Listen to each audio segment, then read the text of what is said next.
இப்படி வரலாற்று அடையாளங்களை, பண்பாட்டு கூறுகளை எல்லாமே மாற்றி அமைக்கிறது. தமிழனுக்குன்னு ஒரு குடி அடையாளத்தை சுத்தமர தூக்கிறது. சாதிய ஒழிக்கிறன்ட்டு தமிழனுடைய குடி அடையாளத்தை எடுக்கிறது. குடி அடையாளமும் குலதெய்வம் தான் இன்னைக்கு வரலாற்று தடயமா இருக்கு. இது திமுக செய்யும்.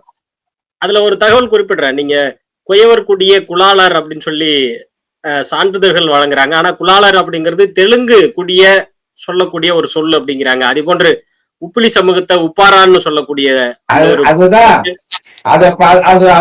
அதுதான் வரலாறு, பண்பாட்டு கூறுகள், மொழி இவைகளில் வரலாற்று ரீதியான தடயங்களை மாற்றும், அழிக்கும்னு அப்படியே மொத்தமா சொன்னா.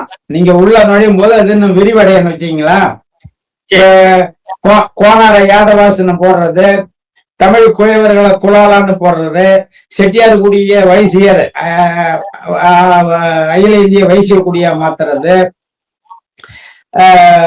தொல் தமிழர் குடி அப்படிங்கிறத ஆதி தமிழர்ங்கிறவங்கள ஆதி திராவிடர்னு போடுறது, தெலுங்கர் குடியா இருக்கக்கூடிய அருந்ததி இருக்கக்கூடிய ஆதி தமிழர்னு மாத்துறது, இது எல்லாமே பெரிய வரலாற்று. இந்த மாதிரி கர்நாடனுடைய வரலாற்று திரிப்பு ஏகப்பட்டது இருக்கு. அதுவே ஒரு பெரிய நூல் தொகுக்கலாம்.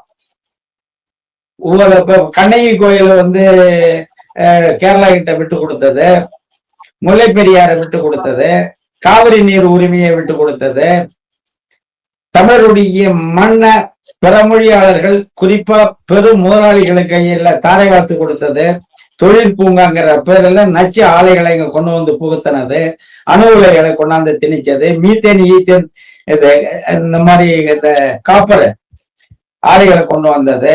இப்படி பல்வேறு நாசக்கார அழிவுகளை, அதே நேரத்துல ஏரி குளங்கள் எல்லாம் குப்பை கொட்டி துத்து அதை கட்சிக்கார பட்டா போட்டுக்கினது, ஆற்று மணலை அள்ளி ஆற சாகடிச்சது, மலையை உடைச்சி எம்சாண்டா மாத்தி கர்நாடகா ஆந்திராவுக்கு வித்து காசு பார்த்தது, இப்படி நிறைய அடுக்கின்னு போகலாம்னு வச்சீங்களா.